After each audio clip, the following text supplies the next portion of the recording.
mga dapat natin aabangan dito mga kapuso sa abot kamay na pangarap na wag natin papalampasin ang bawat episode ng telesering ito.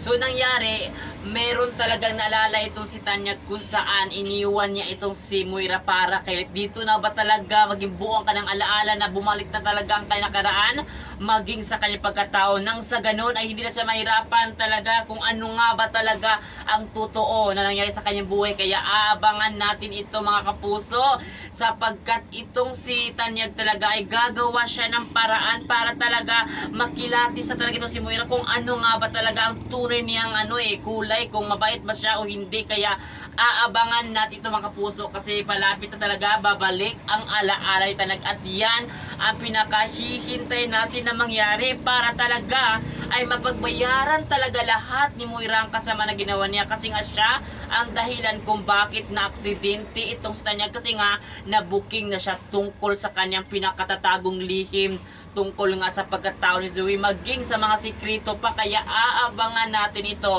kung babalik na nga talaga ng tuloy itong alaala ni Tanyag. Dito na nga talaga makukulong sa bilangguan itong si Moira kasi wala itong awa. May galit talaga siya sa puso, may inggit talaga siya kay Lynette kasi nga lahat ng nagugustuhan ni Moira kay Lynette talaga napupunta yun. Kaya aabangan natin ito mga kapuso kung hanggang kailan nga ba talaga mananaig ang kasamaan na gagawin ni Moira sa ating bida. Kaya lagi dito abangan ang abot kamay na pangarap na lagi natin pinapanood tuwing hapon. At yun lang mga kapuso, maraming salamat sa panonood sa telesering ito. Thank you.